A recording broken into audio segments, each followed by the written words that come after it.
Hello, loves. Welcome to the Seven Figure Playbook. I'm going to be walking you guys through all the financial strategies used to help my clients scale beyond 1 million. So, whether you want to grow and expand, increase your market share, or build a great company in order to sell it, I'm going to walk you guys through exactly how we do that for our clients. So, success in business typically has one or two outcomes. You either want to expand or you want to exit. If you want to expand your business, leave a legacy, become a top player in the industry, this is what your success roadmap typically is going to look like. You're going to establish market visibility. You're going to get really known in your market. You're going to have multiple streams of revenue. You're going to be able to build a scalable infrastructure, meaning you're able to scale your systems, your tools, and your team as the business grows. You're typically expanding through acquisition, so you're able to acquire your smaller competitors and really be able to increase your footprint. And then this is how you are able to obtain market dominance. Now, if you want to do the latter, you want to be able to build a great company in order to sell it. This is what your success roadmap is going to look like. You're going to build a valuable company that can function without you, be able to sell it for millions to someone else, and hopefully they're able to then dominate the market and become the top 20% in the industry. So I'm going to show you guys how to do either of those options with this framework. This is an original framework, gain, sustain, retain, because what I noticed with working with so many high performers over the years is that really the wealthy only do three things with their money. They gain it, they sustain it, and they retain it. And so gain is all about how you generate money. Sustain is all in how you manage money, and retain is all in how you keep and grow your money. And it has to be done in this exact order, or else it's just not going to work. It's done in this exact order. You make a significant amount, you learn how to manage what you have, and then you reinvest that for growth. Repeat. You do this repeatedly for a consistent period of time, and this is how you're able to scale and build a massive company and really be able to dominate within your field. So let's talk a little bit about gain. Even if you make a significant amount of money, we're still going to talk about it because as you grow, this is how you're able to go from 1 to 3, from 3 to 5 million, and be able to expand. It's by getting better at how you're able to gain at this stage. So gain is all about revenue. It's how you're able to make money. It's your ability to earn a significant amount of money. And that really comes down to two things: your value and your volume. So value is how much someone is willing to pay you for something. It doesn't matter how long it takes you to create a product. It doesn't matter how much you love it. That doesn't determine the value. The perception your audience has of your service or of your product determines what it is worth. It's what they think of the brand. Brand managers and brand strategists talk about this word all the time, and that is brand positioning. We're going to use no other than Erewhon as an example. If you've been living under a rock, or maybe you just don't live in California and you don't know what Erewhon is, it is the go-to grocery store for the wealthy and for the celebrities, which even sounds so funny to say. This is a boutique grocery store that charges anywhere between 10 to 50 times what their competitors are charging for food. In an economy where the average American is complaining about eggs and they're complaining about the price of groceries, Erewhon doesn't care. They're charging $30 for ice, $80 for sea moss, $100 for vitamins. And this is because it is not positioned as a grocery store. It is a healthy hub for the wealthy, for the celebrities. They've completely redefined how wealthy people think about a grocery store run, and they've made it a luxury, cool experience. In an era where any celebrity or any wealthy person for that matter can order Instacart, they much rather be seen inside of Erewhon. And that is because Erewhon has positioned themselves as a brand that is so high in the minds of their audience that they want to be seen there. They want to be seen with that Erewhon bag. They want to feel like they're part of this exclusive club that is Erewhon. Elite brand positioning commands a higher price. If you want to be able to charge more for a service, increase your profit margin, it comes down to your brand positioning. What is it that customers think about the brand? That is what determines the price. Play the game that you can win. Okay, business is a competition. So far often, especially with women, I hear it's not a competition. I'm not in competition. No, business is a competition. You're competing with the brands that offer the same exact thing that you do. The prize just happens to be the customer. That said, you need to be able to compete to win, not just participate. You need to be able to compete to win for the customers. And you do this by focusing on value that you offer and who you offer it to. I'm going to use a Pilates instructor because I know my girls love Pilates. They want a Pilates instructor. They could charge an average of $50 an hour, but one Pilates instructor that goes to, a different neighborhood and targets a wealthier clientele can now go to $100 an hour, offering the same exact service, the same exact thing, simply by targeting a different clientele, someone who can pay them more. Now, this doesn't mean that you have to target ultra high net worth individuals. It's just targeting customers who could just pay you more than the average one.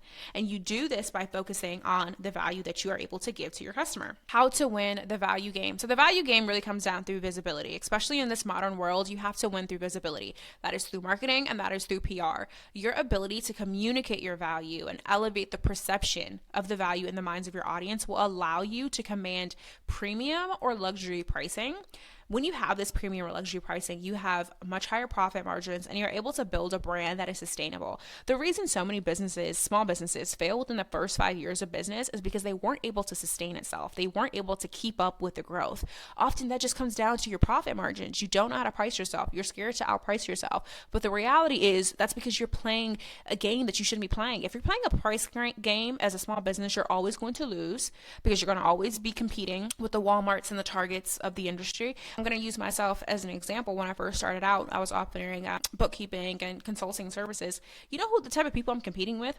I'm competing with like the H&R Blocks of the world. I'm competing with those firms on Fiverr who are charging like $20 an hour. I'm playing the price game and I'm competing with everyone.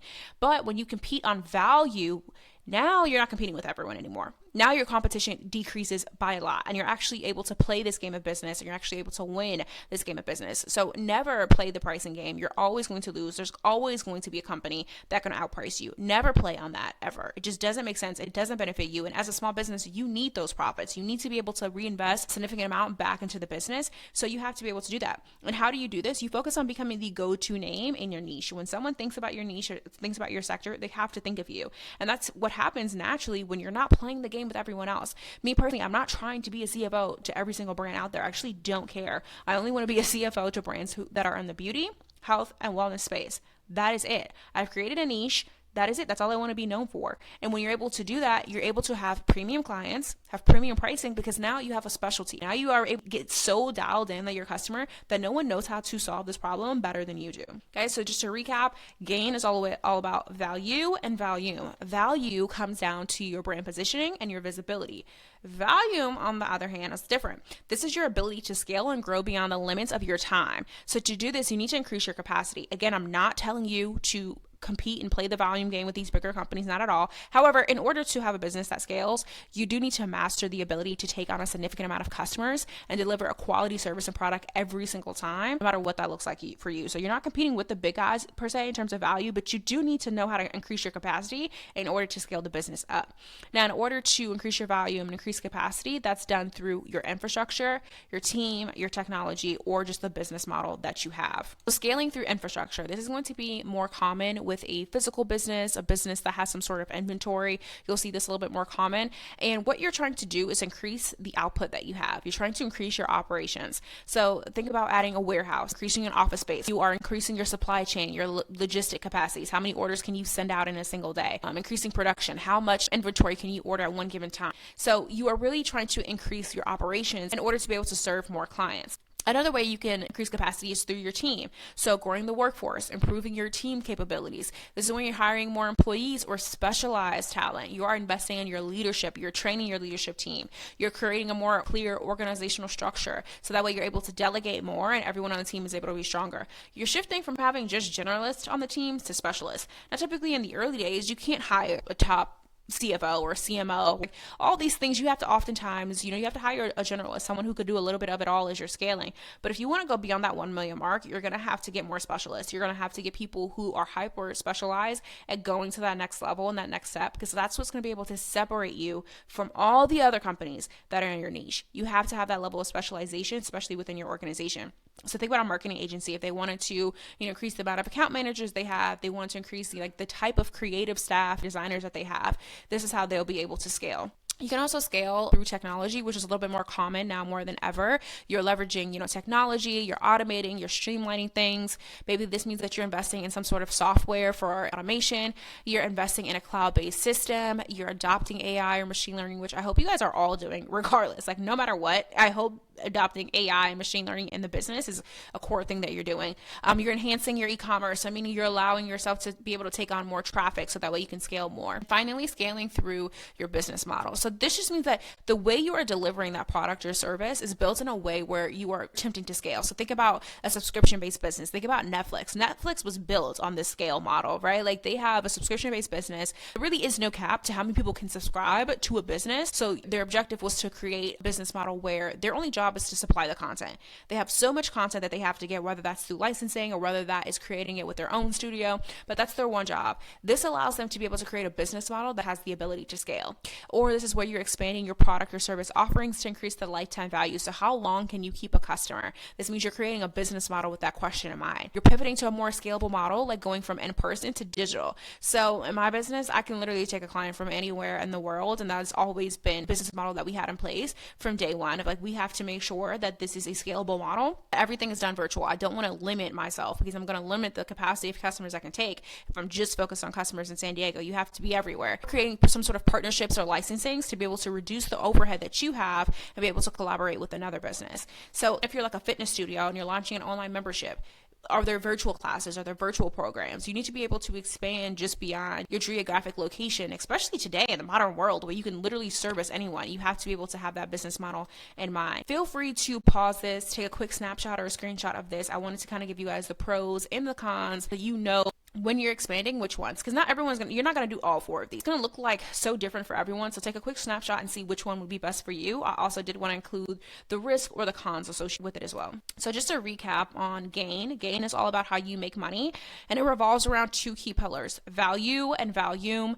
Value determines how much people are willing to pay for a product or service, and value is really shaped by perception, what people think about the brand. It's all about your brand positioning and the way that your audience views the business in comparison to everyone else on the market. Then you're going to also establish yourself as a dominant name in the space, and it doesn't have to be you or your personal brand. It can just be the business brand, but you have to do that through visibility and a strategic brand positioning. And then volume is your ability to scale your revenue by increasing the number of customers that you're able to serve or the number of transactions. Scaling doesn't mean that you're competing with large corporations by any means, because they're always going to outprice you. But it means that you're increasing your capacity strategically, either through the infrastructure that you have, the team, the technology, or your business model. Again, I don't want you to compete on price. I want you to compete on perception. I want you to compete on experience or exclusivity, because that is how you're going to win.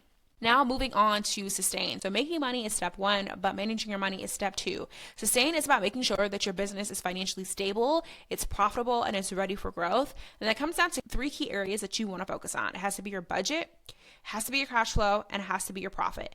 These numbers have to have a core area in your mind or in your CFO's mind. Far too often businesses have revenue goals and they don't have, budgets. They don't have cash flow goals. They don't even have profit goals. And these things are what keep the business running. This is what keeps you sustainable. This is what allows you to grow. So you have to have this top of mind. Now, cash flow control. This is your ability to be able to sustain your wealth, and it's really determined by how well you can manage the cash flow. This is the money going in and out of your business at any given time. Let's say you wanted to gear up to sell your business, or if you just wanted to grow your business, you wanted to apply for some sort of funding. One of the things that an investor or bank will look at, what is the cash flow like? Is it positive? Do you get a lot of money and do you spend it right away immediately? Or do you get a lot of money and you're able to hold on to money for a significant period of time because you've managed the flow of money going in and out of the business? No investor wants to buy a business that doesn't have a significant amount of cash flow.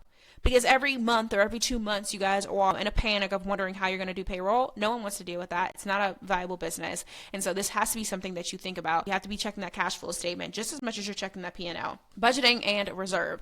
Every dollar needs a job. We're putting our money to work here. And how you do that is you have to give every single dollar a job, whether that is going to reinvestments, whether that's going to growth, whether that's going to the saving, whether that's going to keep up operations. Every single dollar has to have a job. And you also need reserves. You need a safety net. We know how business is. We know how it fluctuates. If you've been doing this for a long time, I don't have to tell you that. But every serious business owner needs to have at least 6 months of operating expenses saved. That is a non-negotiable. And so if you're watching this now, before we can even move on to the next step, which is retain, have a savings put up. That's just the fair thing to do for yourself, for your own sanity, so you're not going through like that anxiety, but also for your team. If you know you have a team, you have mouths to feed, you need to have savings. You need to have that before you can even think about expanding. Your future self is going to thank you later when you're not in a panic. So take care of that first. And really, I would love to make sustain extremely long, but it's really just based upon your habits. There's habits for sustainability. It is a process. It's something that you do routinely. You don't just budget 1 month or 1 quarter and it's like, okay, great guys, we did it, and then don't do it again. It's something that you do consistently. So here, I want to leave you guys with a routine that we do for our clients. It's more so of a basic routine. Every routine per business is going to be different. It's based on your business model. But this is a basic one that I think all of you guys can follow. Just a daily sales report, how much money came into the business, how much money came out, weekly updating on the bookkeeping, the dashboards that you guys have, monthly monthly creating any high level reports. So obviously think profit and loss, think cash flow statement, balance sheet, any other more granular reports that you guys like to look at. You're going to review your budget, the KPIs that you have set. Quarterly, you're looking at the budget, looking at the goals, and then every single year at the very minimum, you should be setting up a financial plan along with the strategy for how you're going to execute on that plan. So retain. Retain is all about how you keep your money and how you leverage money. Oftentimes you can't think about money as something that you're going to hoarder. The best businesses, the most successful businesses don't necessarily hoarder their money. They just know how to multiply it. And that's going to be done through your reinvestment strategy, going to be done by acquiring assets and leveraging debt or credit strategically. A reinvestment strategy. So many businesses don't have this, and I was actually kind of shocked. Reinvestment strategy is absolutely necessary if you want to be able to grow and expand your business. It's a non-negotiable because it doesn't just happen. You don't just wake up one day and have a successful business. It's all through planning, it's through strategy, because there's going to be hurdles, there's going to be risk involved. So you have to think about this strategically. Profits should be put into assets. You already have your money saved. So profits and savings are completely different. You have the profits already set aside. It should be going into your assets. It should be going into expanding, and it should be going into creating different streams of revenue so that the business can grow. A reinvestment strategy is just a plan for taking the profits or the cash flow generated by the business and putting it back into the company so that it can get larger. So what this would look like is hiring staff to take on more clients. It's upgrading your equipment to be able to improve efficiency. It's investing in marketing. It's investing in advertising. It's investing in influencers so that way you can reach a larger audience. You're investing in research and development so that you can create better services or better products. You're investing in technology or AI so that way you can streamline the operations and you can reduce costs. Wealth follows assets. Okay, if you don't listen to anything else, just remember this. If you want to get wealthier, if you want a bigger business, focus on the amount of assets that you have in the business, because that's what money follows. Money loves assets. It's going to follow it. Okay, so there's two types of assets. There's assets that hold its value, and there's assets that generate an income. These are the assets that hold its value. These are assets that retain or grow in value over time. So let's think outside of business. This is something like gold. This is something where gold isn't making money for you if it's just sitting there, but when it's time to sell your gold, that's something of value and it's worth something. So think about that now in business.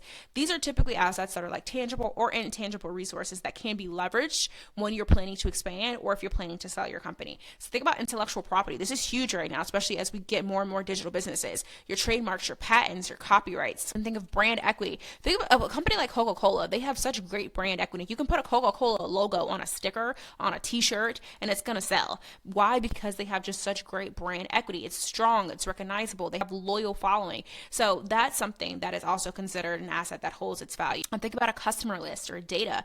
All of us have this now. And if you're not collecting data, you're absolutely insane. You have organized data. It can't just be data that's all over the place and you don't really conceptualize it or do anything. It's a well-organized database, whether it's of your customers, their purchasing habits, their lifetime value, how much they've invested with you. All that is worth something. Okay, even if you plan to never sell it, it's still worth something valuable. Especially think about your email list, your text list. Company-owned real estate. I mean, this is pretty straightforward. So I don't really have to explain it, but property or physical location that you have that's in the company's name. Obviously, that's worth something and it appreciates in value over time. And then your digital presence. You have websites, you have domain names, you have social media followings. If you wanted to sell an Instagram account right now and it had 100,000 followers, that is worth something. If you have a TikTok account that has 50,000 followers, it is worth something. This is pre-TikTok getting banned. I don't know if TikTok is going to get banned, but a website, if you have a website or a blog that has high traffic, that is worth something. Even if you never plan to sell it, it stays with the business. It is an asset that has value and that can be leveraged as you begin to expand. And then there's assets that generate an income. So these are assets that are actively producing revenue or cash flow for you. And these really help contribute to the day-to-day profit and allow you to have money to reinvest back into the business. So think about like a subscription model. If you sell retail products, if you have licensing agreements and you earn royalties from licensing out your brand or your process or any sort of IP for that matter. Think about like skincare company that licenses out their formula. And this is huge in the beauty industry. It's another way. Franchising, you're franchising out your salon. I mean, there's so many different ways one business could have several income generating assets. And honestly, that's just what separates the good businesses from the great, because the great businesses have multiple ways that they are able to generate income. And then you have affiliates and you have partnership programs as well. So they work together. You need both. I think assets that are able to generate an income for you obviously are priority because you need that, but you also need those value building assets because that really is the foundation for the growth. You need to start building that now because it's going to come in handy later as you begin to expand the brand or if you want to sell it in the future. Acquisitions as a growth strategy. The number one growth strategy for the biggest brands are acquisitions. hands down. Acquisitions aren't just for billion-dollar companies. They are for businesses that are serious about growth. If you want to grow, you want to expand, you want your business to be a household name, you want it to be larger than life, organic growth can only take you so far. This is why Fortune 100 companies and Fortune 500, 1,000 companies, honestly, all of them have relied on acquisitions to be able to expand their business and be able to gain market dominance. The top players in every industry, from beauty to technology to food, have used acquisitions as a secret weapon in order to grow. Google acquired YouTube and Android. Amazon acquired Whole Foods and Zappos. I'm not going to go through this long list. You guys can pause it and go through it, but it's honestly, I could have kept going. Every large company that we know and love has acquired another brand. L'Oreal acquired a cosmetics and Urban Decay. L'Oreal, Coty Brands, Estee Lauder, all of them own the entire beauty industry. If you think about most industries, they're owned by like 3 to 5, and 5 I'm being generous. They're owned by 3 to 5 conglomerates. Conglomerates are brands that just acquire other businesses so they can own significant market share. This is what the biggest companies don't talk about that needs to be said. It's not about having the best idea. It's about acquiring the companies that do have the best idea. So if you have something and you know it's great, you have to think in terms of, okay, what's next? What can I acquire next to make my business better? How can I catapult and really be able to dominate the market? It's going to be through acquisitions, hands down.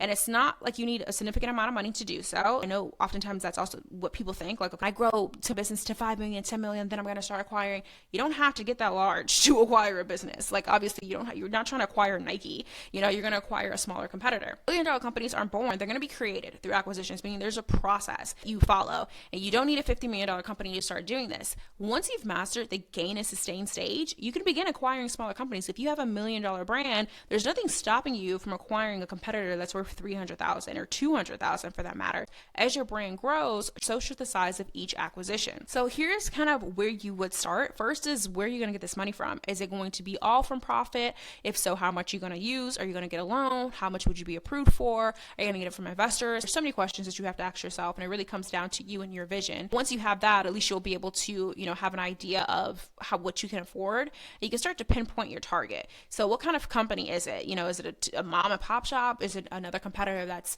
digital, have a great online presence? And is it a complementary brand? Like, why are you acquiring them? Do they have the customer list that you want? Do they have the digital presence that you want? You have to really think about this. Let's say you are a marketing agency and maybe you've been operating, very traditional for the longest time. And now you want to get more modern. You want to focus more on social media, or maybe you want to focus more on video. Rather than trying to start that from the ground up, which is one, very costly, it's very expensive, and you're going to spend a lot of money making mistakes, you could just acquire a brand that's already doing what you want to do. It's going to be much more inexpensive. They already have the customer database. They already have the data to support all that they're doing. They already have the presence. So they'll be much more of a strategic fit for you. Then you're going to create an integration plan. So you have to have a very clear strategy for how you're going to seamlessly merge this company with yours. How are you going to, make sure that their operations are blended with yours? How are you going to collect all that data seamlessly and securely? So how are you going to make sure that you protect that data in the process of transferring it all over? What are you going to do about their team? What are you going to do about their products and services? What if they have inventory? There's so many different questions to ask, and it's just why it's important to talk with an expert, because there's going to be questions that you don't even know that you should be asking if you've never done this before. If you need any guidance on how to make this happen, submit an application, reach out to me. This is exactly what we do. We help our clients generate a significant amount of revenue, manage it strategically, and reinvest their profits into acquiring other competitors so that way they're able to grow. So we've done this before, and it's always best to work with advisors who know exactly what they're doing. All right, next up, leveraging credit and debt. You want to use other people's money most of the time. There's no reason on risking your liquidity, your cash reserves, if you have the ability to leverage credit and debt. Smart debt is a tool. Bad debt, consumer debt when you use it just to take on liabilities, that is a fool's game. That is foolish, and that's not what this is about. In this case, you are taking other people's money and you're using it to add assets to the business. You're using it to grow the business. Okay, so whether it is a bank, it is a loan, it's a line of credit, or it's venture capital, you're using someone else's money in order to grow faster without draining your own cash. And oftentimes women get very afraid of credit and debt, and I'm not sure why, because when you think about, mortgages and getting in debt there, people have no problem. It's the same exact thing.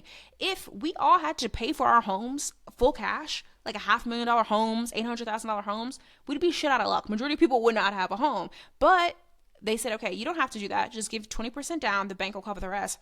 We flock to this. Now we're able to get homes that are much bigger. We're able to get a higher quality of living. It's the same thing with business. If we had to pay and fund for our own growth, we wouldn't be able to do it. It's just way too much. But when you're able to leverage other people's money in combination with your own, this is how you're able to grow faster. This is how you're able to build a massive business. This is how you're able to go from 800,000 to 8 million. This is how you're able to build something that is worthwhile and that's sustainable because you're leveraging someone else's money. Now, raising capital can be done at any stage. These are all the different funding stages. I'm going to be focusing mostly on pre-seed to Series A. So pre-seed, this is where you need the money just to develop the idea, to bring it to life, oftentimes just to make a prototype. You need this money. And so this is usually going to come from yourself, friends, family, early stage angel investors. And typically you're raising anywhere between 10,000 to 250,000. These are just ranges. They're not like set in stone. You're just raising however much you need to make it happen. Then seed is when you're bringing your product to market and you're gaining that early traction. You need this money to invest into the marketing and invest into the advertising, into the influencers, to be able to bring this product to market and to get that traction, to be able to get that proof of concept that you need in order to get more money. So you're typically going to raise this from like angel investors, crowdfunding, seed stage venture capitalists, and it could be anywhere between 250,000 to 2 million, or it could honestly be less. And then Series A, this is where you already have a great product. You already brought it to market. You've proved that it worked, and now you just need to be able to scale it. You need to be able to scale the operation. So investing and increasing that capacity, whether that's your infrastructure or your team, and you also obviously need to do this in order to increase your revenue. Oftentimes it's going to come from venture capital because you need significantly more, and then the amount raised can be anywhere between 2 million to 15 million.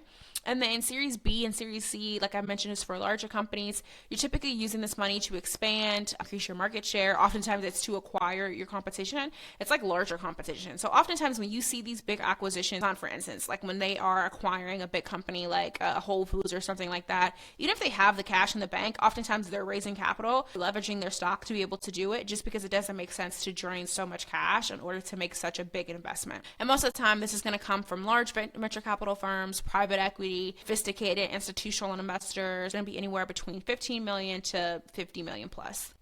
Funding sources for us. So it can be from a financial institution, so like a bank, so an SBA loan, or like a financial platform like Stripe or Square. I know they get about a lot of loans, or even Shopify. Yeah, Shopify gets out a lot of loans, PayPal. So these are financial institutions that are able to give out loans. This is really good because one, it is really accessible. You know, it's not a crazy long, lengthy approval process. It's pretty accessible. You can go to any of your local banks or any of these, financial institutions and be able to apply and get an answer right away. However, what I will say is I'm not crazy about the rates. Oftentimes it's market rates.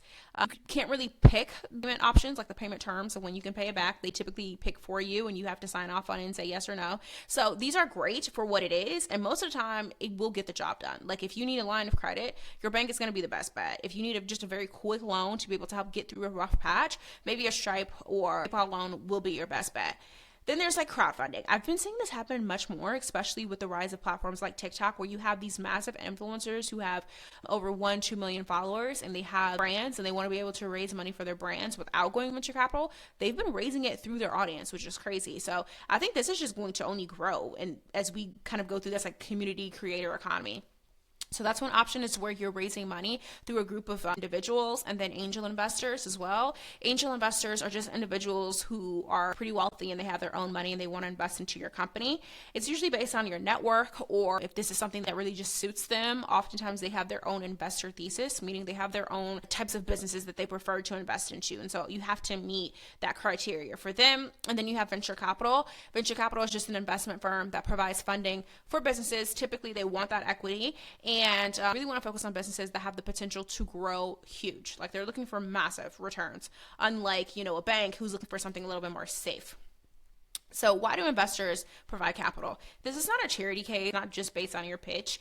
Investors want returns. They want more money back. They want to put their money to work for them. So they want to know that if they give you this money, you're going to give them a significant amount of money back in return. Angel investors and VCs expect high returns, typically 10x or more for the investment. So you have to be able to show them that your business can scale. You have to have the ability to scale. Remember, we talked about the volume and the capacity. You have to have that mastery before you're asking someone for money. And then banks just want security. So oftentimes they just want to make sure this is a low risk investment, that if they give you this money, that they can at least get their money back. They want to see cash flow. They want to see collateral. They also want to see that you have financial discipline. So they're going to be looking at your financials. They're going to be looking at your purchasing history. So two different types of, desires of what they want, but both can obviously give you capital. So just to recap on retain for a little bit, this is the 3 key pillars of retain. You have to have a reinvestment strategy, have to be focused on acquisitions, and you have to be leveraging debt or credit. So reinvestment strategy, this is where you're taking the profit and you're taking your cash flow and you're putting it into assets. There's 2 types of assets. There's assets that generate an income for you, or there's assets that hold its value. And then there's also acquisitions. You can only grow so much organically. This is why every single successful company that we see has acquired another small competitor. Again, you don't need to be a huge company to do this. If you've mastered, generating income, you have $1 million in sales, you can start considering, okay, what are some competitors that would make the most sense for me to acquire? And how you would think is who has what you want. If you want a larger social media presence, you would look for a company in your same industry and niche who has a larger social media presence. If you want to, let's say you have a business like a marketing agency, you want more clients in the grocery space. I don't even know what made me say that. I think it's we've been talking about Irwan. If you want more clients in the grocery space, you would acquire a marketing agency that specializes in that because they already have the customers you want. You don't have to enter a new market. You don't have to play this game of trying to figure things out. You just acquire a business that's already figured that out and you scale in half the time. And you do this through leveraging debt and credit. Do not use all of your money. You want to prioritize having a heavy cash reserve because that's what's going to get the business through those tough times. That's when it's going to get the business through this period as you're scaling and expanding. So you want to be able to leverage debt. You want to be able to leverage your credit worthiness by raising capital. So let's recap the framework. Gain, sustain, and retain. Gain is all about how you are making money, how you're generating revenue. That comes down to value and volume. Sustain is all about making sure your business is financially stable and it's profitable and it is ready for growth. And the retain is all about, it's not about hoarding your money, it's about protecting and multiplying it. You're going to do this through your reinvestment strategy, acquiring assets, and strategically using credit and debt. All right, next steps. If you can relate to this and you're like, okay, I'm ready to expand, I'm ready to dominate my market, or I want to build something that is valuable enough to sell, I recommend looking into our CFO package. Within our CFO package, everything. We're helping you either raise capital to fund your growth or to purchase your next acquisition, or you're helping you expand strategically. Let's say, I'm not there yet, but I want to be able to expand. I want to go from 1 million to 3 million. That's exactly what we do. We put the financial systems and strategies in place to make it happen. Or if you want to prepare your business for an exit, we help you do that. So here's an inside look into our process. We always start with an in-depth analysis. We examine everything from your marketing and your sales to your financial operations. We also are looking at your industry and we're identifying key players in the industry. So we know what we're up against. We're understanding your landscape and we're redefining how success looks like for you. And then we're going to create a strategic financial plan. So we're creating a plan and strategy that is aligned with your goals in mind. You tell us exactly where you want to go and we're going to put the strategy and plan in place to get you there. And then the execution. So oftentimes a lot of consulting or advisory agencies give you these strategies and tell you good luck. Best of luck, now go execute. Our team of financial coordinators, CFOs, and strategists, we all work together to execute the plan on your behalf to make sure that it gets done and gets done correctly. So whether your focus is on expanding the business or preparing it to sell, we create a financial plan and strategy to actually make that happen. In order to work with us, there is an application that needs to be completed on our website. Once you fill it out, if you are a great match, our client acquisitions advisor will reach out to you to schedule an introduction interview. After the interview, if we know that we can help you actually achieve these goals, then and only then will we move forward. Just keep in mind that our wait list is anywhere between 30 to 90 days. So if you reach out, that doesn't always mean that we can get you in right away. We'll always do our best, but it can range anywhere between 30 to 90 days. We can only take on 5 clients per quarter just to make sure you get our undivided attention, especially during that onboarding process. If you know this is a decision that you want to make, or at least you want to have that conversation with our client acquisitions advisor, I recommend that you reach out. Thank you so much for staying to the end to watch it. I hope this masterclass has been valuable to you. If it's resonated with you, share it on social media, show me on your stories, send me a DM. I love to hear from you guys. And thank you for spending time with me. I hope you guys built something incredible. Stay wealthy.